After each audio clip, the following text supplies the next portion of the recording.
እንግዲህ ዶክተር ግርማ ትንሽ የገጠር ከተማ ሲመቶ ዛሬ ለብዙ ሺዎች መትረፍ መቻል ቀላል አይደለም ለወጉ ጋብዘሽኛል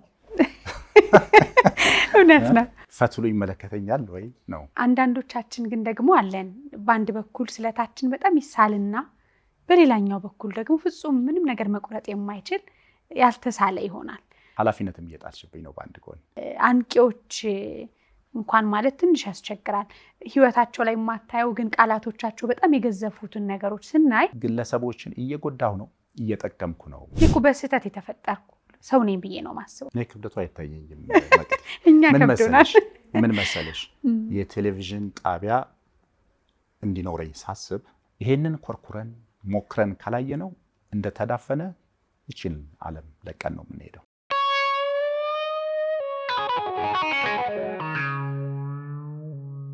ጤና ይስጥልኝ እንዴት ናችሁ ወግና ፈትል ከመቅደጋ የተሰኘው ፕሮግራማችን አሁን በሰዓቱ ጀምሯል እንግዲህ መቼም ከማውቃቸው ሰዎች እኔ ከሚላልፈው እኛ የሚሉ አድማሳቸው የሰፋ ዓለምን የሚያዩበት መነጽር ልክ የሌለው ወይም ከልኩ በላይ ለመስራት የሚጥሩና የሚደክሙ ሰዎች እጅግ ውብ ናቸው ይማርኩናል ከዛ ውስጥ አንዱ ናቸው የዛሬ የወግና ፈትል ከመቅዲ ጋር እንግዳይ ዶክተር ግርማ አባቢ ይባላሉ በያኔት ሆስፒታሎችን ተቋጫዋላችሁ ባለቤትና ስራ አስፈጻሚ ሊያና ሄልዝ ኬርን ጭምር የአራት ተቋማት ትልልቅ ተቋማት የቦርድ ሰብሳቢ እንዲሁ የኢትዮጵያ ጤና ፌደሬሽን ምክትል ፕሬዝዳንት በበጎ ስራዎች በተለይ ጤናውን በሚመለከት ሀገራዊ ነገሮች ላይ ከፊት አሉ በጣም ህልማቸው ትልቅ የሆኑ ህክምና ሙያተኛ ናቸው በሀገራችን ለመጀመሪያ ጊዜ አይኤስኦ የጤና ሰርቲፊኬት እንግዲህ በተቋማቸው የወሰዱ ብቸኛ ያኔት እና ሊያና ሄልዝ ኬር የዛ ባለቤት ናቸው ከልምዳቸው በተለይ የተወለዱበት ያደጉበትና እዚህ ደረሱበት የህይወታቸው ጉዞ እጅግ ያስተምረናል ወደዚህ ዶክተር ግርማን ጋብዛለሁ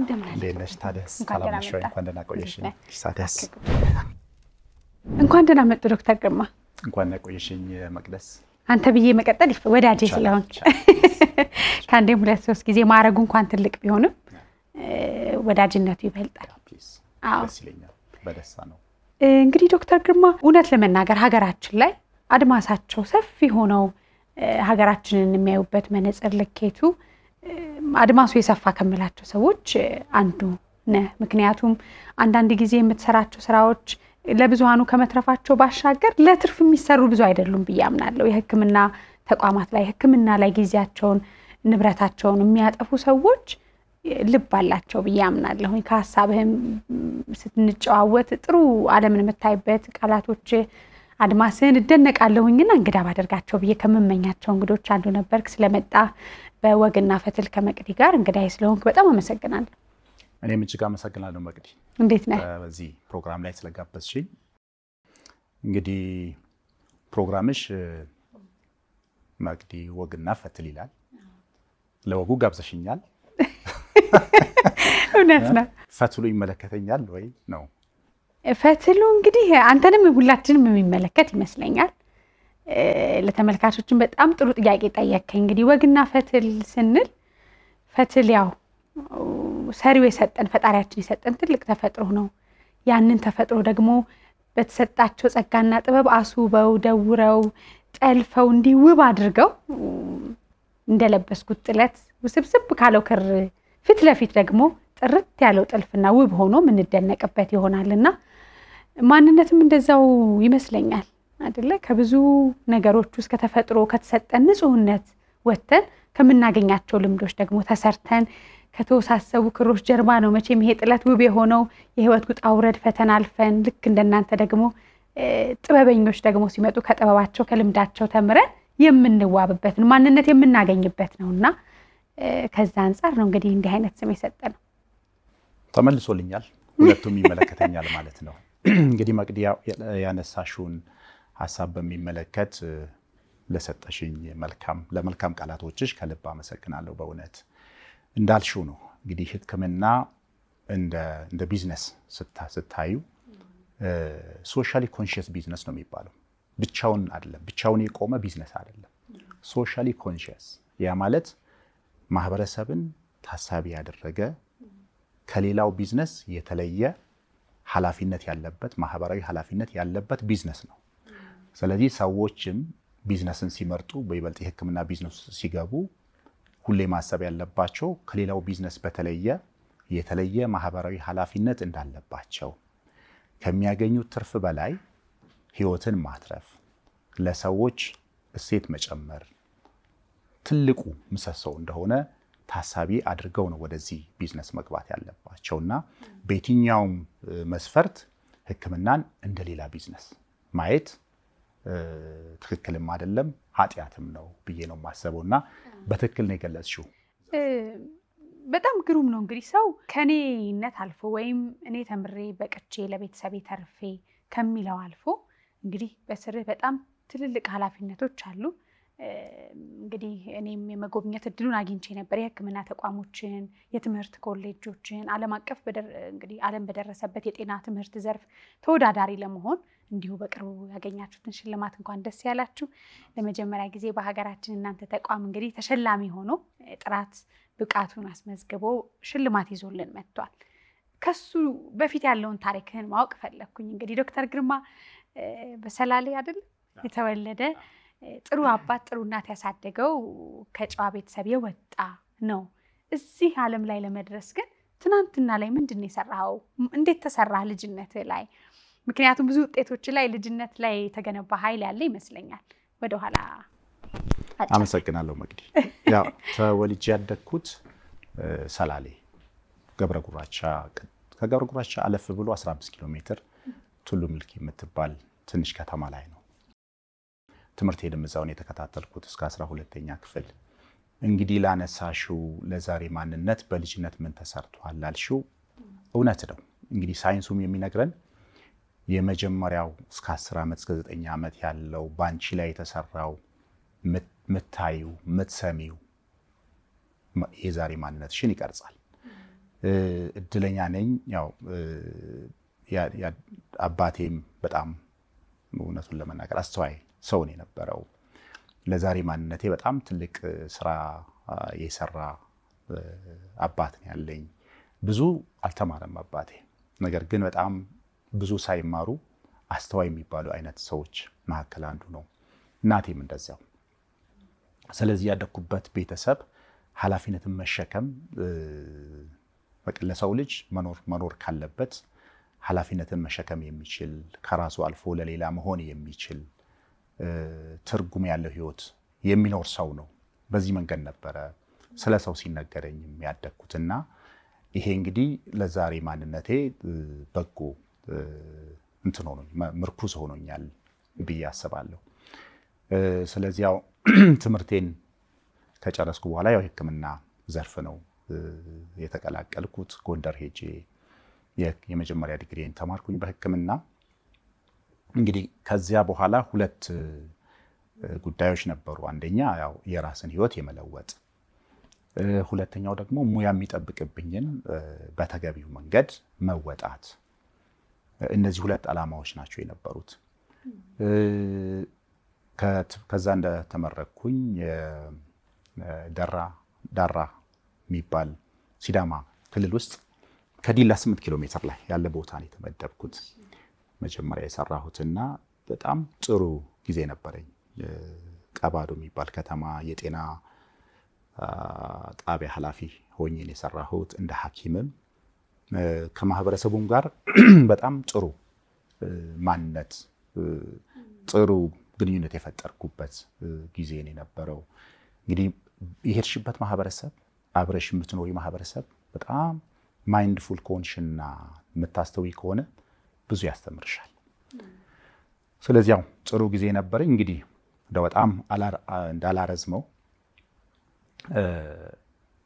ህልሜ የነበረው እንደ ሐኪም በይበልጥ የፓቶሎጂ ተምሬ ስፔሻላይዝ አድርጌ ከተመለስኩ በኋላ በአብዛኛው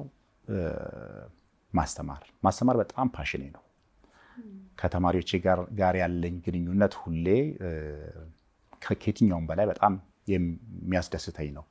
ዛሬ ብዙ አጠቃላይ ሐኪም ሆኜ ስፔሻሊስትም ሆኜ ያስተማርኳቸው በጣም ትልልቅ ይሄ የWHO ላይ ሌሎች ዓለም አቀፍ ተቋማት ላይ ትልቅ ቦታ ያላቸው ሰዎች ደርሰዋል። ስለዚህ በጣም ነው የምወደው ማስተማርን፣ በተመሳሳይ ማከምን። ስለዚህ ግን አጠቃላይ ሁኔታውን ስታዩ ደግሞ በእኛ ሀገር እያስተማርሽ ምርምር እየሰራሽ ብቻ መኖር የራስሽንም ህይወት መለወጥ የግድ ነው የሚለው። ምክንያቱም ያው ኃላፊነት አለብሽ፣ የራስ ዙሪያሽ ላይ ያለው ቤተሰብ አለ። የዚያንም ህይወት መለወጥ አስፈላጊ ነው ሊሆን የሚችለው። ስለዚህ በዚያ ሁኔታ አንድም ለሀገር ከፍ ያለ ነገር ማበርከት ያለው አጠቃላይ ሁኔታው ዩኒቨርሲቲ ውስጥም ስታስተምሪ ለምርምር የተመቻቸ ሁኔታ ያለመኖሩ፣ ኢንፍራስትራክቸሩ ሲስተሙ ያለመዘርጋቱ ባክኖ መቅረት ነው የሚል እምነት ነው የነበረኝ በአንድ ጎን። በሁለተኛው ሕክምና ላይ ሆነሽ ከጥቃቅን ነገሮች ጀምሮ የነበረው የአቅርቦት ችግር የቀሰምሽ እውቀት መሬት ላይ ወርዶ ሰዎችን ሲረዳ ማየት እድል የሚሰጥ አልነበረም። ስለዚህ ወደ ምን መጣው? አይ ቢዝነሱንም እየሰሩ ጥሩ ስራ መስራት ይቻላል። አልፈራህም? ያን ጊዜ አልፈራሁም። ወደ አንድ ነገር ስንሄድ አሁን ብዙ ሙያተኞች አሉ በሁሉ ዘርፍ፣ በሕክምናውም በመምህርነቱም ዘርፍ በተሰማራንበት ልክ እንደውም ልናተርፍ ስንል ልክ ወደ አዲስ ምዕራፍ ልንሸጋገር ለብዙሃን እንትረፍ ስንል እንግዲህ በመሃል የሚቆሙ ትልቅ ጠላትና ጥራችን እኛውንም ብዬ ነው አስበው። ኧረ ተው እባክህን ይሄንማ ላንተ አይሆንም፣ ይሄ አትደርስም፣ አንተ ልክ ይሄ ነው የሚል ፍርሃት አለ። እንዴት አሸነፍከው? ያው የኔ ሙያ በይበልጥ ካንሰር ላይ ነው። የካንሰር ልየታ ነው የሚሰራው፣ ፓቶሎጂ ማለት ነው። ስለዚህ እንደው በዚህ አጋጣሚ ሼር ባደርግሽ በጣም ታቺንግ የሆነው ስቶሪ አየሽ፣ በእኛ ሀገር የካንሰር ህክምና በጣም አልተስፋፋም። የዛሬ 15 ዓመት እኔ ስፔሻሊቲን ስጨርስ ማለት ነው ጥቁር አንበሳ ነው አንድ የጨረር ህክምና ማሽን ያለው። የኬሞቴራፒ የሚባለው የመድኃኒት ህክምና አልተስፋፋም ነበር። ስለዚህ ምንድነው የሚሆነው? ሰዎች ይመጣሉ፣ ናሙና ወስድላቸዋለሁ፣ ናሙናውን አያለሁ፣ ካንሰር ይሆናል።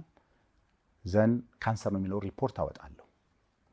ከዚያ በኋላ አየሽ ዛሬ በጣም ጥሩ መንፈስ ላይ ነበረ፣ ጠንካራ የነበረ መንፈሱ ጠንካራ የነበረ ቁመናው በጣም የተደላደለ ትልቅ አቅም ላይ የነበረ ሰው ከሳምንት በኋላ እንዳልነበረ ሆኖ ተመልሶ ይመጣል።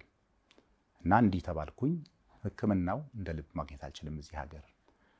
ስለዚህ ምን አይነት ጥያቄ ነው በውስጥ እየፈጠረ የመጣው? እሺ ካንሰርን መለየቴ ማለት ያሙያ ተምሬ ካንሰር መለየቱ ለምርምሩ ዓለም ጥሩ አበርክቶ ነው። እንዲህ አይነት ካንሰር ስርጭቱ ይሄን ይመስላል የሚለው መረጃ ይሰጠናል።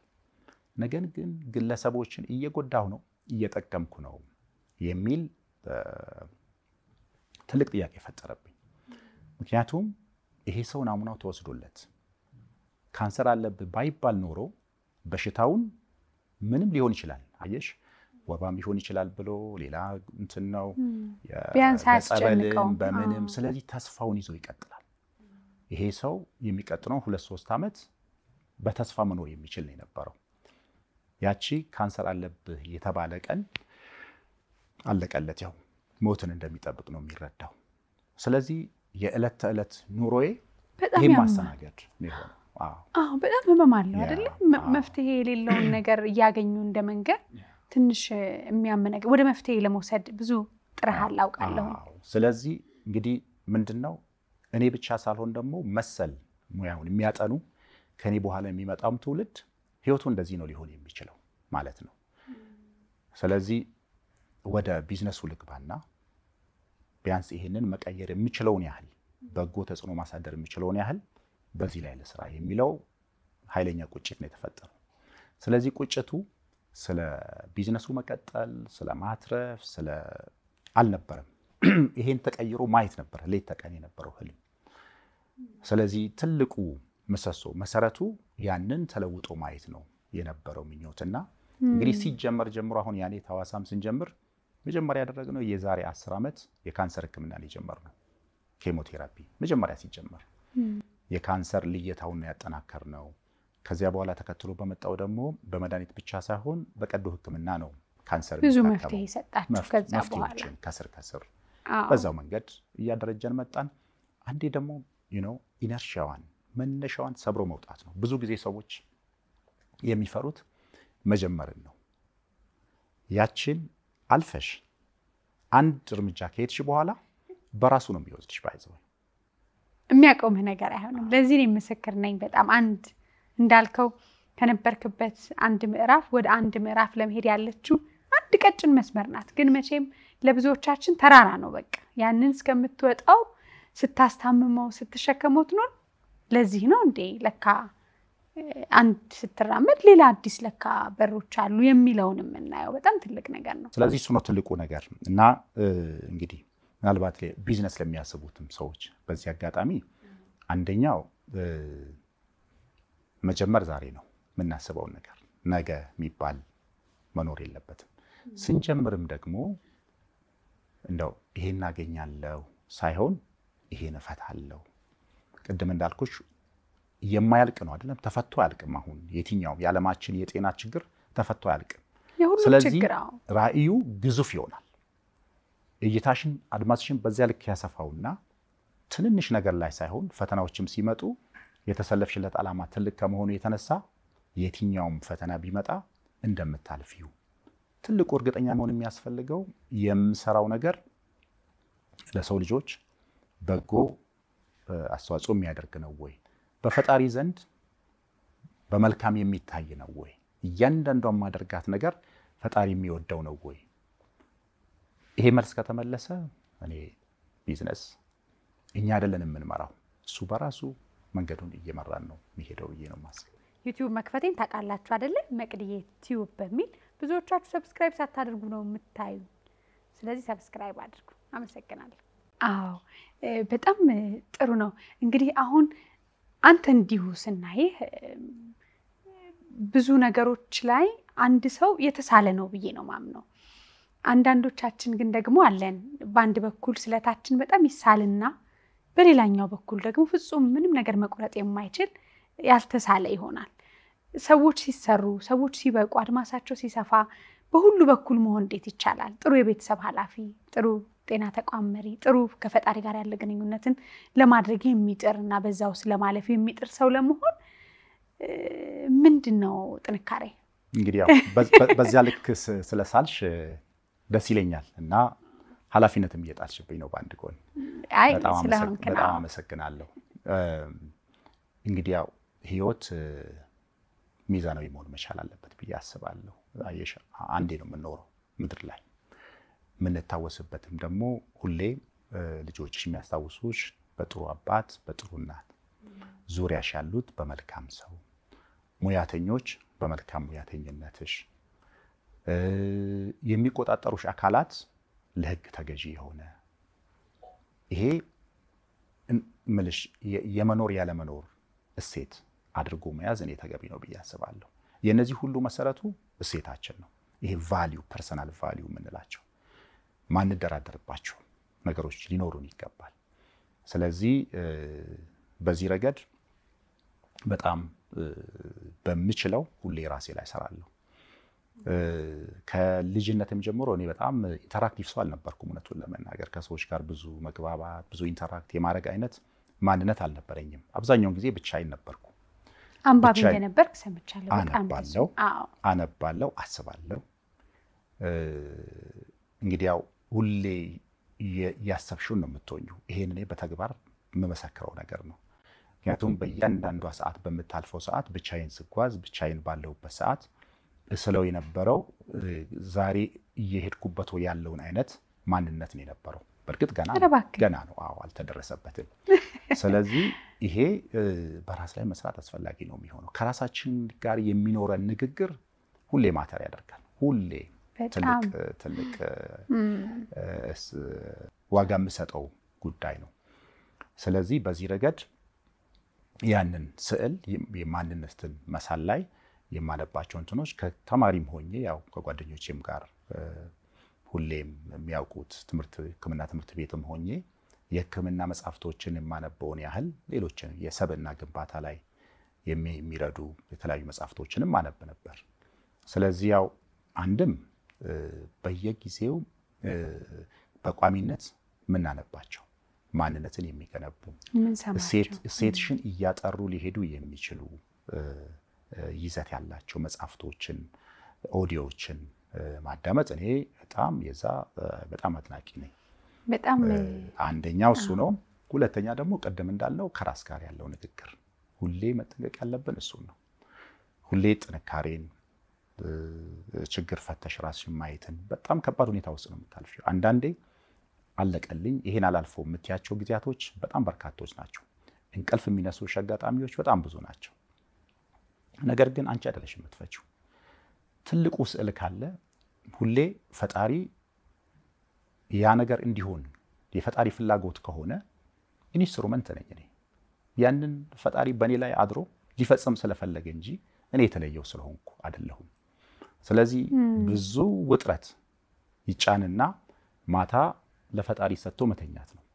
ጧት በሚገርም ሁኔታ እያንዳንዱ መፍትሄ አግኝቶ ያላሰብሽው መፍትሄ ባላሰብሽው አቅጣጫ መጥቶ ታገኘዋለሽ እና ይሄን ደግሞ የበለጠ እያመሰገንሽ አይ ፈጣሪ ይሄን ስራ ትወደዋለህ፣ ያንተን ዓላማ ነው እያስፈጸምኩ ያለሁት የሚለው ደግሞ ግራቲቲዩዱ ምስጋናው እየጨመረ ሲሄድ በብዙ እጥፍ አቅምሽ እየጨመረ የትኛውን ፈተና ቢመጣ መሸከም እንደምትችይ እየተረዳሽ ትመጫለሽ። በጣም በጣም ትልቅ ሐሳብ ነው ያነሳው። አሁን እንግዲህ አንድ ጥያቄ አለኝ እኔ ለምን እኔ የምፈተንበት ነገር ስለሆነ ብዙዎቻችን የራስን ምስል መሳል፣ ማሰላሰል፣ ከራስ ጋር ማውራት እና ነገር ልትሆን የምትፈልገውን ነገር አይምሮ ላይ መሳል ቅዠት የሚመስለን ሰዎች አለን ብዙዎቻችን። በተለይ አሁን ራስህን እንደ ንጉስ ቁጥር አንተ ይሄን ያህል ሚሊዮን አለ ይሄን ታገኛለህ እንዲህ ነህ የሚሉ አንቂዎች እንኳን ማለት ትንሽ ያስቸግራል። ህይወታቸው ላይ ማታየው ግን ቃላቶቻቸው በጣም የገዘፉትን ነገሮች ስናይ አርቲፊሻል ይመስለናል የማይደረስና ምን ማለት ነው የራስን ምስል ከፍ አድርጎ መሳል። እዚህ ቁጭ ብለን የካሜራ ሙያተኛ ከሆነን እኔ እኮ የራሴ የቴሌቪዥን ጣቢያ ሊኖረኝ እችላለሁ ብሎ ያንን የቴሌቪዥን ጣቢያ ባለቤትነትን ምስል መሳል። ጽዳት ላይ ያለች ሴት እኔ እኮ ይሄን ህንጻ ገነባለሁ ብሎ መሳል። መምህር ሆና የራሴ ትምህርት ቤት ከፍታለሁ ብሎ መሳል በጣም ከባድ ነገር። በተለይ ደግሞ ስሎ ማትረፍ። እስቲ እሱን ልምድህን አጫውተን። እኔ ክብደቱ አይታየኝም። እኛ ከብዶናል። ምን መሰለሽ የቴሌቪዥን ጣቢያ እንዲኖረኝ ሳስብ እሱ ግቡ አይደለም። እሺ የቴሌቪዥን ጣቢያ ኖረኝ፣ በሱ ምን አድርጌ ነው ለሰዎች መልካም ነገር ማበረክተው? ምን አዲስ ነገር ይዤ እመጣለሁ? ሌሎች ለሰዎች ያልሰጡት ያላበረከቱት እኔ የማበረክተው ነገር ምንድነው? ማጠንጠኛው እሱ ነው። ይሄ ከሆነ ሁሌ የምታሰላሲው እሱ ከሆነ እሱ እየሰፋ በመጣ ቁጥር የቴሌቪዥን ጣቢያ ባለቤትነቱ አንቺ ባላወቅሽው መንገድ ተሳክቶ ነው የምታዩ። ስለዚህ ብዙ ጊዜ መንገዱን ነው መዳረሻው ላይ አይደለም ትኩረታችን፣ መንገዱ ላይ ነው ትኩረታችን። እኔ በዛ መንገድ ነው የምረዳው። በጣም ትክክል። ስለዚህ እንግዲህ ዞሮ ምን ላይ ያስረዋል? መልካም ነገሮች ላይ ልብ ያለበት ይሄ የተፈጠርንበት ከፈጣሪ ጋር ያለንን ግንኙነት ለምን መጣው የሚል ጥያቄ ያለው ይመስለኛል ውስጥህ ላይ። አዎ እሱን እንግዲህ ስናስብ ደግሞ አሁን ዶክተር ግርማ በጣም ያስቀናኛል። በተለይ እንዲህ ልብ ያላቸው ሰዎች አሁን አይተው ከሆነ ወጣቱ እኔንም ጨምሮ እንዲህ አይነቱ ለምን ተፈጠርኩ ለምን መጣው ምንድነው እኔ በመድር ላይ ሰጥቼ ወይም አስፍሬ ልኖር የተገባኝ የሚል አይደለም። መሽቶ መንጋት ውስጥ በቃ ቅዠት ውስጥ እየመሸ ይነጋል። በጣም ከባድ ነው። ወጣት ሆነ ሀገር ወጣቶችን ይዛ ወዴትም ማፍራት አንችልምና እንዴት ነው የሚቻለው? እሱን እስቲ በጣም ጥሩ ነገር ነው ያነሳሽው መቅደስ። አሁን ለምን ተፈጠርኩ ምን ሰርቼ ልለፍ ነገ እኔ ባልፍ እንዳይቆጨኝ ሆኜ እንዴት ልኖር የሚለው ጥያቄ አየሽ ቀድሞ አባቶቻችን የዚህ አይነት እንትን ነበራቸው፣ እሳቤ ነበራቸው። ሀገር የገነቡት የብዙዎችን አሁን ትልልቅ ዓለም ላይ ትልቅ አሻራ ያሳረፉ ሰዎች ይሄን የነበረው ወደ ውስጥ ነው የሚመለከቱት። ይዘው በተወለዱት ፈጣሪ በለገሳቸው አቅምና ፖቴንሻል ነበረ ላይ ነው ሁሌ ትኩረታቸው የነበረው። የዛሬ ትውልድ እንግዲህ ሁላችንም በተለያየ ደረጃ ያለንበት ወደ ውጪ ነው፣ ዙሪያችንን ነው የምናየው። ማንነታችንን አይደለም፣ ሌሎች የለበሱትን፣ ሌሎች የሚነዱትን መኪና፣ ሌሎች ያላቸውን ስራ። ይሄ ሲሆን ባክነን ነው የምናልፈው። ስለዚህ ትልቁ እኔ ትውልዱን በደንብ ሊያስብበት የሚገባው ውጪው ማየት አንድ ምርጫ ነው፣ ወደ ውስጥ ደግሞ ማየት ሌላኛው ምርጫ ነው። ዓለም ላይ በጎ ተጽዕኖ አሳልፎ ህይወት ትርጉም ያለው ህይወት ኖሮ ማለፍ የሚፈልግ ሰው ዙሪያን ማየት ክፋት ላይ ኖረው ይችላል።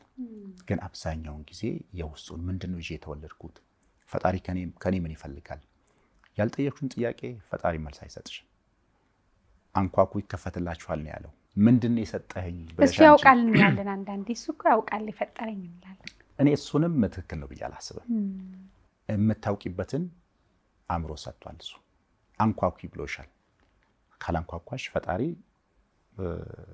ሊሰጥሽ አይችልም። ስታንኳኩ ነው የምታውቂው።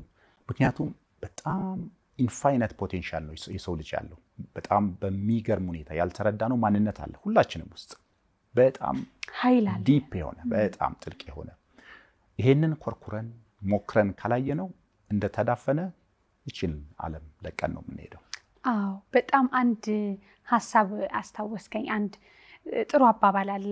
መዳረሻ ህልምህ የምታገኘው ነገር በጸሎት አይቀየርም እና ዘር በጸሎት አይቀየርም። ወይም ደግሞ የስንዴ ዘር ሰርቶ ሩዝን ለማጨድ ወይም ጤፍን ለማጨድ አይሄድም። የዘራኸው ራሱ ግን አፍርቶ ይመጣ ይሆናልና አንዳንድ ጊዜ እንዳልከው በአጋጣሚዎች በሆነ ስህተት ሁሉ የመጣን ሰዎችም ይመስለናል። በጣም ይገርማል። አንድ ወጣት እንደዛ ብሎኛል። እኔ እኮ በስህተት የተፈጠርኩ ሰው ነኝ ብዬ ነው ማስበው።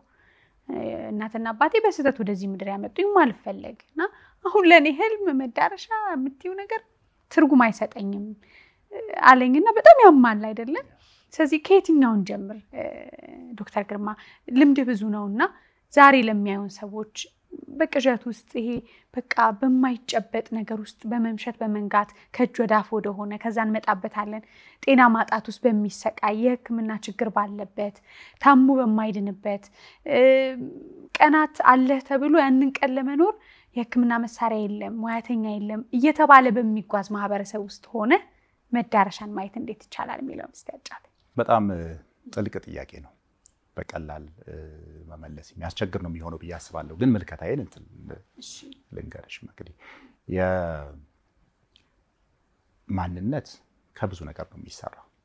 ይዘን የተወለድነው ከዘር ማንዘራችን ይዘን የመጣ ነው። ዲኤንኤያችን ውስጥ ኢንኮድድ የሆነ በደንብ ኢንተግሬትድ የሆነ ማንነታችን የሚገልጹ ነገሮች አሉ። ይሄም አይካድ ነው። ከዛ አልፎ ግን የአካባቢ ውጤት ነው። ስለዚህ ቀደም እንዳልሽው ህልም ያለው ዜጋ እንዴት እናፍራ የሚለው በጣም ሰፊ አርዕስት ነው። ይሄንን መስራት የሚችለው ቤተሰብ ነው የሁሉ አስኳል ስለሆነ። ይሄን መስራት የሚችለው ትምህርት ቤት ነው። ይሄን መስራት የሚችለው ዙሪያሽ ያለው ጎረቤትሽ ነው። ይሄን መስራት የሚችለው ሚዲያ ነው። ይሄን መስራት የሚችለው መንግስት ነው። አየሽ? ስለዚህ የብዙ አላስፈላጊ ጉዳዮች ተጽዕኖ ውስጥ እንዳንወድቅ ይሄንን በጋራ ተቀርጾ እንዴት ነው ሀገር የምንገነባው? ሀገር የዜጎች ውጤት ናት ባይዘው። ስለዚህ እንዴት አድርገን ይሄንን እንስራ የሚለው ኃላፊነት የሚሰማው ቤተሰብ፣ ትምህርት ቤት፣ ጎረቤት፣ መንግስት፣ ሚዲያ ነው የሚያስፈልገው። ስለዚህ በጣም ሰፊ ስራ በደንብ ተዘጋጅቶበት መሰራት ያለበት ነው። ይሄን ያደረጉ ሀገራት በትክክል ዓለም ላይ የት እንደደረሱ ማየት እየቻለ ነው። በዚህ ውስጥ ወጣችሁ ደግሞ እናንተ እንደዛ እንዳንላውን ከልምድህም ማውራት የፈለኩት በእንዲህ አይነቱ ስብስብ ባለ ውስጥ እንግዲህ ቅድም ብለሃል ከትንሽ የገጠር ከተማ ሲመቶ ዛሬ ለብዙ ሺዎች መትረፍ መቻል ቀላል አይደለምና አንተም በዚህ ውስጥ አለፍክ። ስለዚህ ምን አደረግክ አንተ? ዛሬ ለሚመለከቱ ልጆች ላይ የምትሰራውን እናንሳ። ልጆች ያንተን ፈለግ ለመከተል በጣም ብዙ እንደምትደክምባቸው አውቃለሁና እስቲ ዛሬ ለሚያዩን ወጣቶች በቃ መቼም አንደኛ ይሄንን ከፍተው ሲያዩ ሐሳብ ፈልገው ነው፣ ለውጥ ፈልገው ነው። መሻት የሚባለውንም ብናየው ጥሩ ነው። እቺ አሃ ብለን ወደ ውስጥ የተመለከትን ቀን ነው ጉዞ የሚጀመረው ይባላልና እስቲ እሱን እንግዲህ ለሚያዩን ወዳጆቻችን እንግዲህ ቀደም እንዳልነው ማንነት ከታች ነው የሚሰራው። ብዙ ጊዜ የማን ኃላፊነት ነው? የራሱ የግለሰቡ ከሁሉም በላይ ደግሞ የቤተሰብና የትምህርት ቤት ውጤት ነው። ቀደም እንዳልነው ምን ማለት ነው? ቤተሰብ ስንሆን ልጆቻችን እኛ የፈለግነውን ሙያ እንዲመርጡ ነው የምንፈልገው አይደል? ይሄ ማለት ግን ጥሪያቸው ሌላ ቦታ ሊሆን ይችላል። ስለዚህ ለልጆች ነፃነት መስጠት ከቤተሰብ ይጀምራል። መሆን የሚፈልጉትን የሚያደርጉትን ነገር አይተን ትኩረታቸው የት ቦታ እንደሆነ አይተን ባይዘይ በቀላሉ ሊያመልጠን ይችላል። በጣም ክትትል አድርገን ካልተመለከትን የልጆቻችንን ፍላጎትና የነገ ፖቴንሻላቸው እዛ ውስጥ ነው የሚታየው። የሆነ ቦታ ላይ ሲሆኑ የማይደክማቸው አቴንሽናቸውን ለረጅም ጊዜ አቴንሽናቸውን የሚይዝ የሆነ ቦታ ላይ ግን ሲሆኑ ቶሎ የሚሰለቻቸው አይነት ነው ሊሆን የሚችለው። ህልማቸውን ይነግሩሻል። ህልማቸው ኦፍ ኮርስ ይቀያየራል ከጊዜ ወደ ጊዜ ኤክስፖዠራቸው እየሰፋ በሄደ ቁጥር። ስለዚህ ያንን እድል መስጠት ትምህርት ቤት ላይ በሌላው ዓለም ሰዎች ፖቴንሻላቸውን በደንብ እንዲለዩ እድል ይፈጠርላቸዋል። ኤክስፖዠሩ በጣም ሰፊ ነው። ለምሳሌ ሁሌ ኮምፒውተር ላይ መስራት የሚፈልግ አፕሊኬሽኖችን በቀላሉ መለማመድ የሚችል ህፃን ከሆነ ይሄ ሰው ለህፃን የኢንፎርሜሽን ቴክኖሎጂ ተሰጥቶ በጣም የተለየ ነው ሊሆን የሚችለው። ያመቻች በር ይከፍቱልናል። ስለዚህ ያንን በደንብ እንዲሄዱበት ነው ማድረግ የሚኖርብን። ስለዚህ እነሱ ውስጥ ያለውን ነገር ነው ማየት ያለብን። እንደ ወላጅ እኛ ውስጥ ያለ አይደለም። እንደ ወላጅ እንደ መምህር ማየት ያለብን እገሌ ምን አይነት ተሰጥኦ ነው ውስጡ እያየው ያለሁት። ከዚያ እሱን እንዲያወጡ ሁኔታዎችን ማመቻቸት ነው ሊሆን የሚችለው። ከዛ ሲያልፍ እንግዲህ ቀደም እንዳነሳ ነው ነፍስ ስናውቅ ደግሞ በራሳችን ላይ መስራት ተገቢ ነው የሚሆነው። በቀን ውስጥ 24 ሰዓት ነው ያለን። ይህችን 24 ሰዓት እንዴት ነው የምንጠቀመው የሚለውን በጣም በጥሩ ሁኔታ የተጠቀሙበት ዓለም ላይ በጎ ተጽዕኖ አሳርፈዋል። በብዙ መንገድ በየዘርፋቸው ለዓለም መልካም ነገር አበርክተዋል። ያቺን ሰዓት ደግሞ ያባከኑት ምንም ትርጉም ያሌለው ህይወት መኖር ችለዋል። ስለዚህ ቀደም እንዳነሳ ነው ወደ ራስ መመልከት፣ ለምንድን ነው የተፈጠርኩት? ሁሌ ከልቤና ከአእምሮዬ ጋር ሪዞኔት ያደርጋል ወይ? ተጠግቶኛል ወይ የማደርገው ነገር? አንዳንዴ ማድረግ ስላለብኝ እያደረኩት ከሆነ ቦታዬ አይደለም። መምህር ከሆንኩ ማስተማር ሁሉ ነገሬን፣ ሰውነቴም ፊቴም ዩቲዩብ መክፈቴን ታውቃላችሁ አይደለ? መቅድዬ ቲዩብ በሚል ብዙዎቻችሁ ሰብስክራይብ ሳታደርጉ ነው የምታዩ። ስለዚህ ሰብስክራይብ አድርጉ። አመሰግናለሁ። በጣም ጥሩ አነሳ። ህሊናና አካሉ የተስማማለት ማለት ነው አይደለ? ባይዘው ብዙ ጊዜ ያለየነው ብዙ ሰው ጋር አሁን በሚኖረንም ኮንቨርሴሽን አየሽ ሁለት ነገር አለ። አንዱ አስበን አስልተን የምናወራቸው የምናስባቸው ነገሮች ናቸው። ስለዚህ ይሄ ራሽናል ማይንድ ነው። አእምሯችን ሁሌ ካልኩሌት አድርጎ አስልቶ የሚነግረን ይሄ አንድ ነው። ሌላው ኢንቲዩቲቭ የምንለው ያው ልባችን የሚነግረን ያው አንጀቴ ነገረኝ ራሴን ልቤን ነው ታውቆኝ ነበር እኮ ምናምን በትክክል። ስለዚህ የትኛው ነው የበለጠ ትክክል ከሰው ሰው ይለያያል። ባይዘው እኔ ልቤ የሚነግረኝ ነው ልክ ብዬ ማመን። እኔም በዛ ነው የምስማማው። ስለዚህ ብዙ ጊዜ ኢቨን አሁን የቢዝነስ ሲጀመር በጣም የተሳካላቸው ሰዎች ኢንተርቪዎችን አይተሽ ከሆነ አብዛኛው ስኬታማ ያደረጋቸው ቢዝነስ አስልተው ይሄ ቢዝነስ በጣም አዋጭ ነው ብለው የገቡበት ሳይሆን ኢንቲዩቲቭሊ ከልባቸው ጋር ሪዞኔት የሚያደርግ ልባቸው እመነኝ ይሄ ይሳካል ብለው የነገራቸውን የሰሩ ሰዎች ናቸው። ጄፍ ቤዞስን አሁን የአማዞን መስራች ያው አንድ ኢንተርቪው ላይ ያየው በቃ ኢንቲዩሽኔን ነው የምከተለው ነው። ስለዚህ ሰዎች ምልሽ ምክንያቱም ያኛው በትክክል ከፈጣሪ የተሰጠንን ፖቴንሻል ማሳየት የሚችል አቅም ይመስለኛል ውስጣችን። አሁን እንግዲህ ይሄ ውስጥ እንዲህ ብታረግ እኮ ይሳካልሃል አንተ እኮ ይሄ ነህ የሚለው ድምጽ ስንሰራበት ነው። የብዙዎቻችን ግን ወይ አንቀላፍቷል ወይ ተኝቷል። ያ ደመነብሳዊ ሆኖ ይሁን የሚነግረን ነገር ኃይላችን ወይም ስድስተኛው የስሜት ሕዋስ አይደል የሚባለው እሱ ያንቀላፋብን ሰዎች አለን። መጀመሪያ መንቃት አለበት አይደለም ወይስ እንደው ልቤ ነገረኝ ብሎም እኮ ጥፋት የሚያጠፋ አለ። አይ ይሄን አርግ ተብያለሁ ይላል። ምን መሰለሽ ጥሩ ከሆነ ያ ልቤ ነገረኝ መልካም ከሆነ ለሰዎች መልካም ነገር የሚፈጥር ለራሴ ከሞራልም ከሃይማኖትም ከፍልስፍና ማኳያ ትክክል የሚሆን ከሆነ ያን ማድረግ ተገቢ ነው ብዬ አስባለሁ። እኔ ኢንቲዩቲቭ ሰው ነኝ ቤዚካሊ በራሴን ሳይው ብዙዎቹ ስራዎች የተጀመሩት በጣም ቢዝነስ ፕላን ተሰርቶ ተሰልቶ ይሄ ያስኬዳል ይሄ ችግሩን ካየው ልቤ ይሄ ችግር መፍታት ግድ ነው ብሎ ከነገረኝ ጀምረን ነው ከዚያ በኋላ ወደ ሌላው ስሌት የምንሄደው። አንድም ወደ ኋላ የተመለሰ አላየሁም። በጣም ትልቅ ነገር ነው። እንግዲህ እሱን መንገድ ደግሞ ማዳበር መስራት ደግሞ የራሱ ትልቅ አስተዋጽኦና ሚና ሊኖረው ይገባልና እንግዲህ ማትረፍ ላይ እንምጣ። አሁን እንግዲህ ከአንተም ጋር ማንሳት የምንችለው ደግሞ ከኛ ያለፈ ደግሞ ዘር፣ ከኛ ያለፈ ደግሞ ፍላጎት፣ ከራስን ማወቅ ደግሞ ከፍ ወዳለ ስብዕና ወዳላቸው ስንሄድ የትኛውንም አጋጣሚ ወደ ተሻለ እድል መቀየር የሚችሉ ፈተና የሆነባቸውን ነገሮች ወደ መፍትሄ መቀየር የሚችሉ ከጨለማው ይልቅ ብርሃኑን ማየት የሚችሉ እነሱ ደግሞ ለብዙሃኑ ማብራት ይችላሉ። ብዙዎቻቸው ከጨለመበት የጤና ዘርፍ ማለት እንችላለን ለማብራት የምትጥር ሰው ነህና እንደ አንድ እንግዲህ የአንድ ዜጋ ልጠይቅህ የምወደው በሀገራችን አሁን በጣም ብዙ ሰዎች ዋጋ ይከፍላሉ በጤናው ዘርፍ። እኔ የጤና ፕሮግራም አዘጋጅ ነበረ ከዚህ ቀደም ኢቢኤስ ቴሌቪዥን እና እንኳን ለእናንተ ለሙያተኞቹ እኛ ታመን ነው የምንመጣው። መድኃኒት መግዣ ያጣ፣ የሕክምና ስህተት የገጠመው፣ ሊታከም ሄዶ መፍትሄ ያጣ፣ መተማመን ያቃተው፣ አቅሙ ኖሮት ደግሞ አሁን ኢትዮጵያዊ ሐኪም ድንገት ሲፈጠርበት ደግሞ ወይ የፕሌን ወይ የሆነ ነገር ፈልጎ ለመሄድ ለማምለጥ የሚሮጥ ጤና ዘርፉ ላይ ብዙ ስብስብ ያለ ነገር አለውና ለምንድን ነው እንደው ሀገር በተለይ ጤና ላይ ሳትሰራ ቀርታ ነው? ሙያተኞቻችን ብቁ ሳይሆኑ ቀርተው ነው? እኛ ጤናችንን በዚህ ልክ የምንመገበው ነው? አሁን በተለይ ካንሰሩ ወጣቱ ላይ የማንሰማው የህመም አይነት የለም ምንድን ነው ትላለህ? በሚል ሰብሰብ አድርገን እናጠቃል።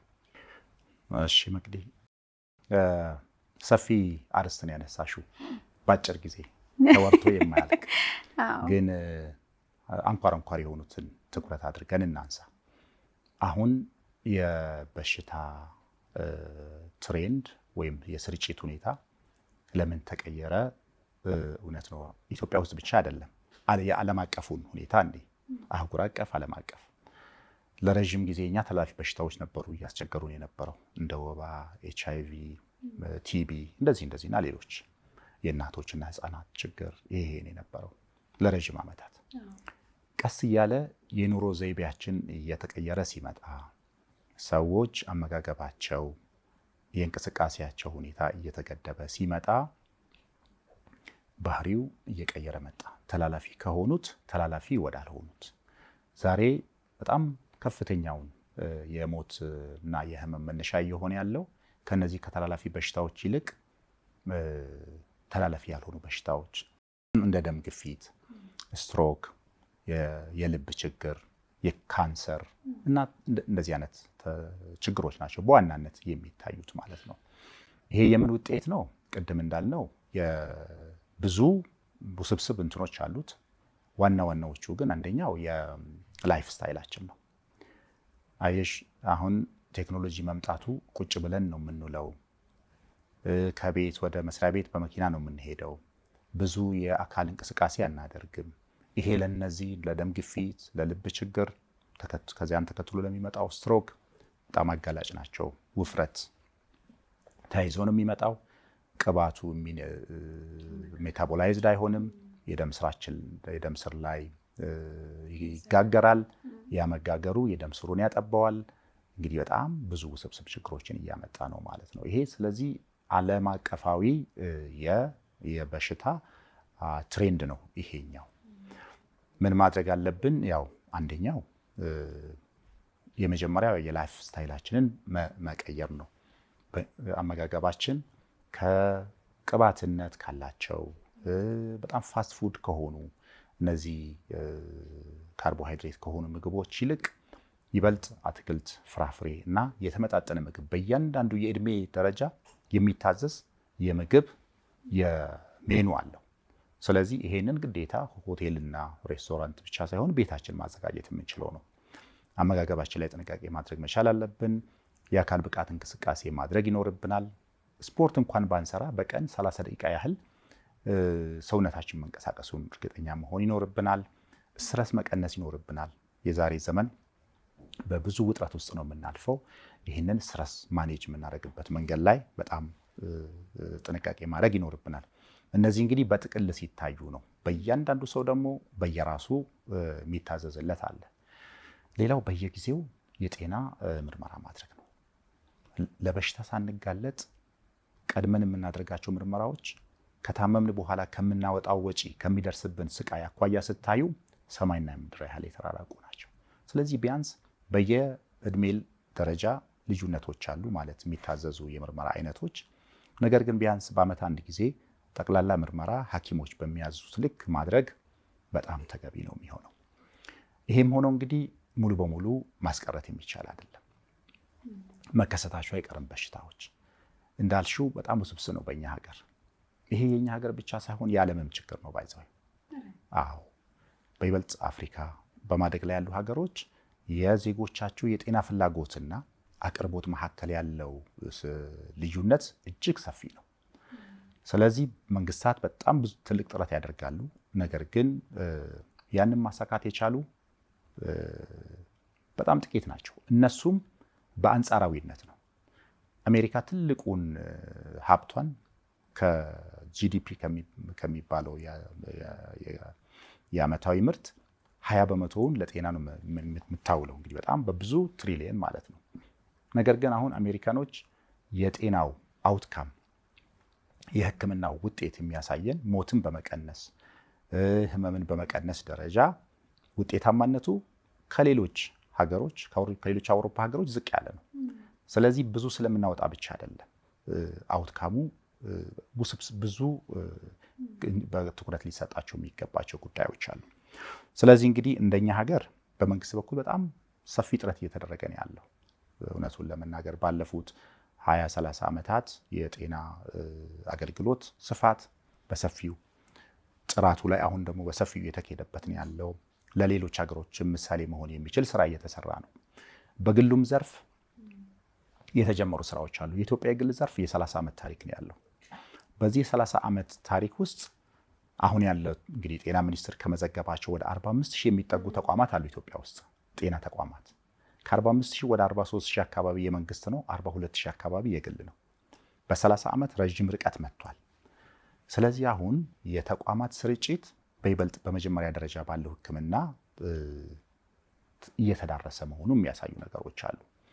ትልቅ ፈተና ያለብን እንደዚህ ከፍ ያለ ስፔሻሊቲ ሰብ ስፔሻሊቲ የምንላቸው እንደ ካንሰር፣ የአካል ንቅለ ተከላ፣ የልብ እና የመሳሰሉት ችግሮች አሁንም በእኛ ሀገር በሰፊው አልተዳረሱም።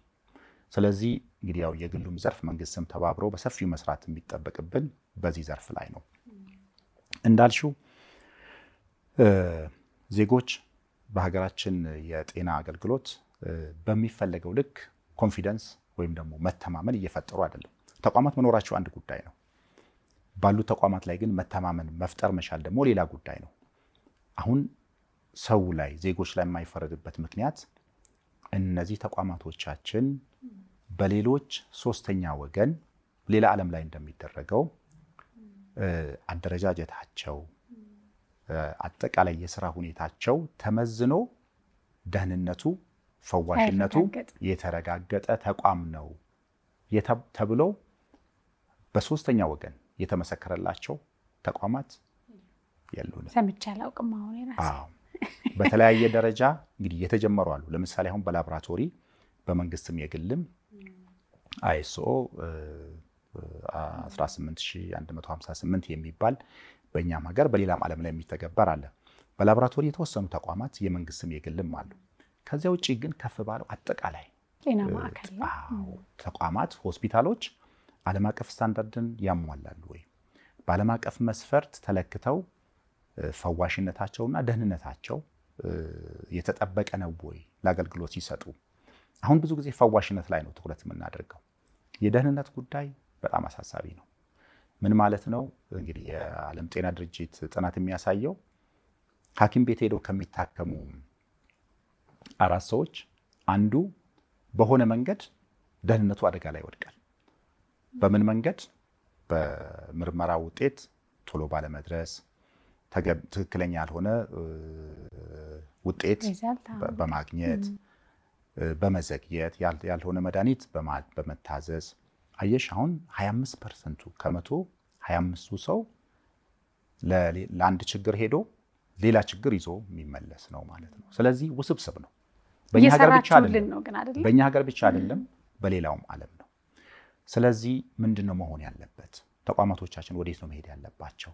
ማህበረሰቡ እንዲያምናቸው በሌላ ሶስተኛ ወገን የተመሰከረላቸው እንዲሆኑ ማድረግ ተገቢ ነው የሚሆነው። ለሱ እንግዲህ ለመጀመሪያ ጊዜ እናንተ ማዕከል ይሄንን ትልቅ የአይኤስኦ እንግዲህ የጤና ማዕከል ዘርፍ ላይ በሶስተኛ ወገን ታይቶ ተመርምሮ ዓለም አቀፍ ጥራት አለው ተብሎ ተሰጥቷል። እንደ ሀገር ትልቅ ምሳሌ ነው። ሌሎችም በዚህ እንዲቀጥሉ እንመክራለን።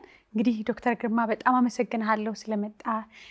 በተለይ አንዳንድ ጊዜ አሁን ያለንበት ወቅት አዲስ ነገር ለመጀመር ለመፍጠር መጥፎ አጋጣሚ ነው ብለው የሚያምኑት እየበዙ መጥተዋል። በቃ ጥሎ መውጣትን ከሀገር መሄድን ሁለተኛ አማራጭ መፈለግን ተጠምደናል። ወጣቱም ስራ ፈጣሪውም ልብ አለው የምትለውም ሀብት አለ የምትለው ስደትን በሚመርጥበት ሰዓት ለአዲስ ነገር ለመቆፈር መነሳት ትልቅ ልብ ይጠይቃልና ስለምታደርጉት ስለምትጓዙት ጉዞ ሁሉ በጣም አመሰግናለሁ ማለት የምትፈልገው ካለ እናጠቃል። በጣም አመሰግናለሁ መቅደስ። እንግዲህ ያነሳሽው ስለ ባለሙያዎቻችን ስለ ተቋማቶቻችን አውርተናል። እውነት ነው፣ ባለሙያዎቻችን በሚገርም ፍጥነት ወደ ውጭ ሀገር እየፈለሱ ነው ያሉት። ስፔሻሊ ትልልቆቹ ስፔሻሊስቶች፣ ሰብ ስፔሻሊስቶች ሩዋንዳ በጣም ሰፊውን የሰው ኃይል እየወሰደች ነው። በቅርብ አሜሪካ፣ አውሮፓ አብዛኛው ሰው እየተፈተነ ነው። ምንድነው ማድረግ የሚቻለው? ይሄ መቆም ካልቻለ አሁን ጤና ሚኒስቴር በጣም ሰፋፊ ፕሮግራሞችን ዘርግቷል። የአክሬዲቴሽን ሮድማፕ ተቋማት አክሬዲትድ እንዲሆኑ በዓለም አቀፍ ደረጃ እየተሰራ ያለ ስራ አለ። የስፔሻሊቲ ሰብ ስፔሻሊቲ ሮድማፕ የሚባል በሰፊው ይሄን ለማሳደግ ቅድም ያለው እጥረት ለማሳደግ እየተሰራ ያለ ስራ አለ። ኢትዮጵያን የሕክምና ቱሪዝም ማዕከል ለማድረግ እየተሰራ ያለ ስራ አለ። እነዚህን ስንት ሀገር ስንት ዋጋ ከፍላባቸው ያፈራቻቸውን ዜጎች ወይም ባለሙያዎች እያጣን መቼም ቢሆን እነዚህ ህልሞች ሊሳኩ የሚችሉ አይደሉም። መንግስት በራሱ በኩል መስራት ያለበት ሰፊ ስራ አለ። በግሉ ደግሞ መስራት ያለብን አለ። በይበልጥ ሲስተም ውስጥ ያለን እንግዲህ ያው እንደ ሊያና እውነቱን ለመናገር እስከዛሬ ከተሰራው በላይ በዚህ ዘርፍ ላይ በጣም ትልቅ ስራ ነው እየሰራን ያለ ነው። እውነቱን ለመናገር ምን ማለት ነው? እነዚህ በጣም ትልቅ አቅም ካላቸው ሐኪሞች ጋር እየተባበርን በፓርትነርሺፕ ተቋማቶችን በተለያየ ክልል ሀገራችን ክልል እየከፈትን ነው። ሐዋሳን የጀመርነው ሐዋሳ 3 ሆስፒታሎች አሉ። አዲስ አበባ እንደዚሁ ከፓርትነርሺፕ ጋር ተያይዞ 4 ሆስፒታሎች አሉ። ጎንደር ኦልሬዲ እየጀመርን ነው። ጋምቤላ እንደዚሁ እየጀመርን ነው። በአጠቃላይ እንግዲህ በዳያግኖስቲኩና በሕክምና ወደ 15 ተቋማት ደርሰዋል አሁን በዚህ ሞዴል ማለት ነው። ይህን ስናደርግ ምንድነው እየሆነ ያለው? በአንድ ጎን ተደራሽነትን እናሰፋለን ለማህበረሰባችን። ያልተዳረሰባቸው ቦታዎች ላይ ነው ሁልጊዜ ከመጀመሪያም ጀምረን የሰራ ነው። ምንድነው የጎደለው ከሚለው ነው የተነሳ ነው። ስለዚህ ከራስ መጀመር ካለንበት ቦታ እውነት ነው። ስለዚህ ባለሙያዎቻችን እንዴት ሀገር ውስጥ እናቆይ የሚለው አሁን የእያንዳንዱ ዜጋ የቤት ስራ መሆን አለበት ብዬ አስባለሁ። የመንግስት ብቻ አይደለም፣ የግል ዘርፉ ብቻ አይደለም። ስለዚህ ምክንያቱም ነገ ኢትዮጵያ ዛሬ ካለችበት አለፍ ብላ ልትታይ አይችልም። ይሄ መስተካከል ካልቻለ ወደ ውጭ ሀገር ልከን እናስተምራለን፣ ሰብ ስፔሻሊቲ እናስተምራለን። ይሄ እነዚህ ተመልሶ ሲመጡ ለሀገር ትልቅ ነገር ነው የሚያበረክቱት። ስለዚህ በዚህ አይነት የፓርትነርሺፕ ሞዴል ነው አሁን ተቋማትን እያሰፋን ያለ ነው። ቅድም ያልሽው የአይኤስኦ አክሬዲትድ መሆን ወይም ደግሞ አይኤስኦ ሰርቲፋይድ መሆን ምን ማለት ነው? እስካሁን ተቋማት ሰዎች ሲሄዱ ዶክተር እገሌ አለ ብለው ነው። ግን ግለሰብ አይደለም ሰውን የሚያክመው፣ ሲስተም ነው፣ ተቋም ነው የሚያክመው። የነርሷ የላቦራቶሪ የሌሎች ድርሻ አለበት። ይሄ ተለክቶ ካሊብሬት ተደርጎ በሶስተኛ ወገን ቴስት ያልተደረገ ከመለኪያዎች ጀምሮ ከግፊት መለኪያ ጀምሮ ያልተለካበት ቦታ ላይ እርግጠኛ ሆኖ ፈዋሽነቱን ማረጋገጥ የሚያስቸግር ነው የሚሆነው። ስለዚህ እንዳጠቃላይ የጤናው ዘርፍ ማሻሻል የጋራ ኃላፊነት ነው። ሚዲያዎች በጣም ብዙ እየሰራችሁ እንደሆነ እንረዳለን። ከዚህ በላይ በጥሩ ከፍ ባለ ሁኔታ እንድታግዙ ይፈልጋል። መንግስት የበለጠ ማጠናከር መቻል አለበት። የግሉ ዘርፍ ማህበረሰቡም ጠያቂ መሆን መቻል አለበት። የተቋማቶቻችን አቅም ከፍ ለማድረግ ዲዘርቭ የሚያደርገውን በሶስተኛ ወገን የተመሰከረለት መሆኑን መረዳት የሚያስፈልገው ነው የሚሆነው ብዬ አስባለሁ። እንግዲህ ስለጋበዝሽኝ ከልብ አመሰግናለሁ። ጥሩ ጊዜ እንደነበረን ተስፋ አደርጋለሁ። እውነት ነው። እኔም በጣም አመሰግናለሁ። በተለይ ጤናውን እንግዲህ ከህይወት እይታ አድማሱ ከሰፋ ነገር ጋር አዋህደን ያቀረብነው መሰረቱ ስለሆነ ነው። ጤና ከሌለ ምንም የለም። ሰው እንዲህ የምንጫወተው የምንሰማማው የምናተርፈው የምንነግደው ህልማችን ላይ የምንደርሰው ጤናማ ስንሆን ነውና ጤናችንን እየጠበቅን ከዛ ደግሞ ህልማችንን እየኖርን የነገዋን እንግዲህ ኢትዮጵያ የራሳችንንም የነገውን የተሻለ መዳረሻችን እንወስን። የዛሬ ፈትልና ወግ ከመቅዲ ጋር ሀሳባችን ነው። እንግዲህ በአባይ ቴሌቪዥን በርካታ መዝናኛ ቁም ነገሮች እናንተን እየጠበቁ ነው። መልካም ጊዜ።